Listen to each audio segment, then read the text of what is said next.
سورۃ الانفطار، وہاں آپ نے دیکھا تھا کہ 13 آیات آئی تھی کہ جن میں قیامت سے قریب کے واقعات کا تذکرہ تھا، اور اس کے بعد آیت آئی تھی علمت نفس ما احضرت۔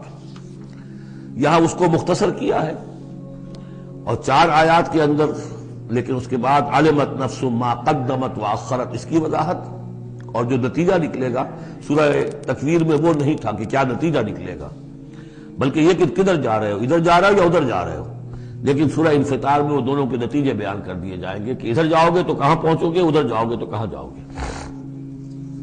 بسم اللہ الرحمن الرحیم، اذا السماء انفطرت، جب آسمان پھٹ جائے گا، وَإِذَا الْكَوَاكِبُ انتَثَرَتْ، اور جب کہ تارے بکھر جائیں گے، جھڑ جائیں گے، وَإِذَا الْبِحَارُ فُجِّرَتْ، اور جب سمندروں میں ابال آ جائے گا، وَإِذَا الْقُبُورُ بُعْثِرَتْ، اور جب قبریں تلپٹ کر دی جائیں گی، عَلِمَتْ نَفْسٌ مَا قَدَّمَتْ وَأَخَّرَتْ، ہر جان جان لے گی کہ اس نے کیا آگے بھیجا کیا پیچھے چھوڑا، یا کس شے کو آگے کیا کس کو پیچھے کیا۔ یہ دونوں الفاظ یہاں سمجھ لیجئے، بعد میں بھی آئیں گے۔ یہ ایک ہے کس شے کو آگے بھیجا، کس شے کو پیچھے چھوڑا، یہ ہم پہلے بھی پڑھ چکے ہیں۔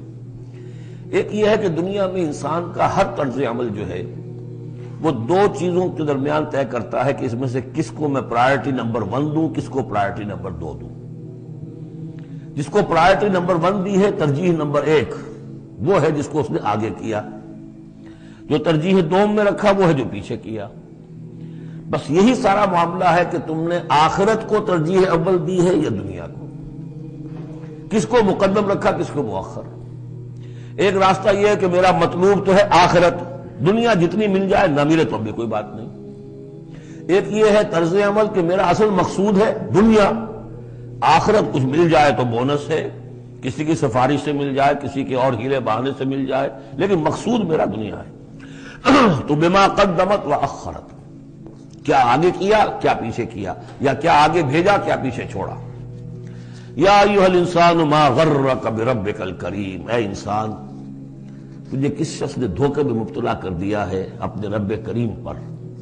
یہ وہ مضمون ہے کہ جو سورہ حدید میں آ چکا ہے، سورہ لقمان میں آ چکا ہے، بلا یغرنکم باللہ الغرور، کہ یہ جو شیطان ہے یہ وسوسہ بھی پڑھاتا ہے، اس کی جو چالیں ہیں ہر ایک کے لیے ایک جیسی نہیں ہے۔ کسی کو یہ ہے کہ کسی فرض سے روکنے کے لیے نفل میں لگا دے گا، تم نفل کاموں میں لگے رہو، مجھے اونچی عبادت ہے، تقرب اللہ حاصل ہو جائے گا، فرائض سے کنارہ کشی ہو جائے گی۔ کہاں یہ اقامت دین اور کہاں یہ فرائض دینی چھوڑو، آپ تو بس ذکر کیا کرو اور تہجد پڑھا کرو، رات کو جاگا کرو، بس یہ ہے اصل۔ لیکن تو فرض سے غافل کر کے اگر نوافل میں لگایا بیڑا غرق کر دیا۔ تو اسی طریقے سے یہ اس کی ایک چال ہے، اللہ تو بڑا غفور ہے، بڑا رحیم ہے، یہ کیا چھوٹی چھوٹی باتوں پر وہ پکڑے گا، خام خواہ تمہیں خیال ہے وہ اتنا کوئی خوردہ گیر نہیں ہے، اللہ بڑا غفور ہے، کریم ہے، رحیم ہے۔ اب اس سے وہ جری کرتا تھا کہ جرت بڑھتی جا رہی ہے اسی پر کہ اللہ کی شان غفاری پر دھوکہ کھا رہا ہے۔ یا ایھا الانسان ما غرک بربک الکریم، کس چیز نے تجھے دھوکے میں ڈال دیا ہے اپنے رب کریم کے بارے میں۔ الذی خلقک فسواک فعدلک، جس نے تمہیں تخلیق کیا، پھر تمہارا تسویہ کیا، پھر تمہارے اندر اعتدال پیدا کیا، برابر کیا۔ عدلک، تمہارے قواعد جسمانی، قواعد نفسیاتی، ان سب میں ایک اعتدال پیدا کیا ہے۔ یہ عدل جو ہے یہ گویا کہ اس تخلیق کے اندر بھی مضمر ہے، انہیرنٹ ہے، اور اللہ تعالیٰ بھی عدل کرے گا تاکہ جو بھی گناہگار ہیں ان کو سزا دی جائے اور جو نیکوکار ہیں ان کو جزا دی جائے، یہ اس کا تقاضا ہے۔ لیکن تم در حقیقت اس کی شان غفاری کو ایمفیسائز کر کے اس پر زیادہ اس پر زور ڈال کر تم انکار کر رہے ہو۔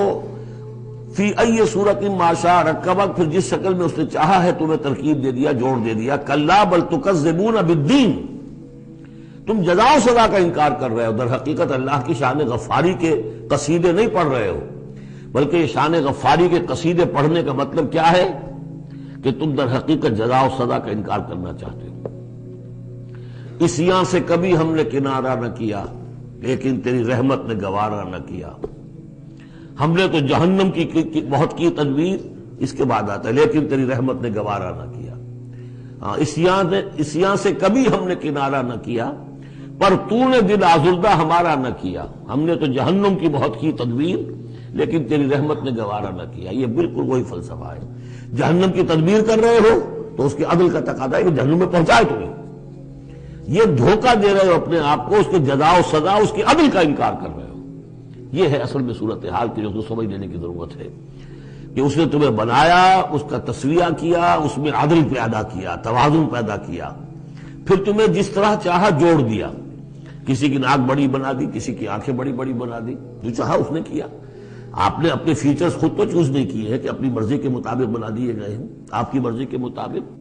حضرت حسان ابن ثابت نے کہا ہے حضور کے بارے میں کہ کأنک خلقت کما تشاء، اے نبی ایسے معلوم ہوتا ہے کہ آپ کو تو پیدا کیا گیا جیسا کہ آپ نے چاہا۔ آپ کا حسن جو ہے وہ اپنی جگہ پر ایک شے تھی، وہ ایک اعجازی صورت ہے۔ ظاہر بات ہے انسانوں کو جو بھی ملتا ہے وہ تو اپنا، ان کا چوائس کوئی نہیں۔ فی ای صورت ما شاء رکبک، مختلف اجزاء کو جس صورت میں چاہ جوڑ دیا۔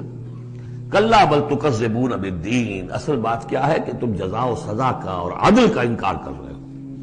وَإِنَّ عَلَيْكُمْ لَحَافِظِينَ، جبکہ ہم نے تمہارے اوپر محافظ فرشتے بھیجے ہوئے ہیں۔ یہ تو پھر سب ایکسرسائز ان فیوٹیلٹی ہوئی۔ کائے کو ہم نے فرشتے بھیجے؟ خامخواہ کو دو سنتری تمہارے ساتھ ہم نے بٹھا رکھے کائے کے لیے؟ اگر جزا نہیں، سزا نہیں، پکڑ نہیں، محاسبہ نہیں، کچھ نہیں، تو یہ کیا ہے؟ ہم نے کاہے کے لیے کیا؟ وَإِنَّ عَلَيْكُمْ لَحَافِظِينَ كِرَامًا كَاتِبِينَ، وہ بڑے باعزت فرشتے جو لکھ رہے ہیں، يَعْلَمُونَ مَا تَفْعَلُونَ، جو جانتے ہیں جو کچھ تم کر رہے ہو۔ یہ چیز اللہ نے پھر کاہے کے لیے کی ہے؟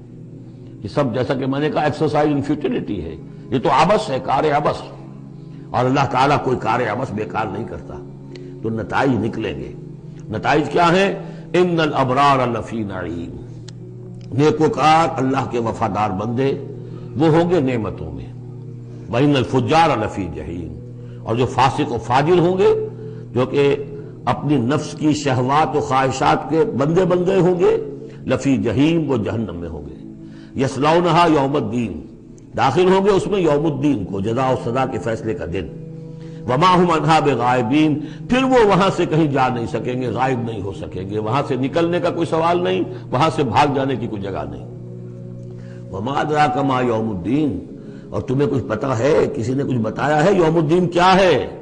ثم ما ادراک ما یوم الدین، پھر تمہیں کچھ اندازہ ہوا ہے کہ یوم الدین کیا ہے؟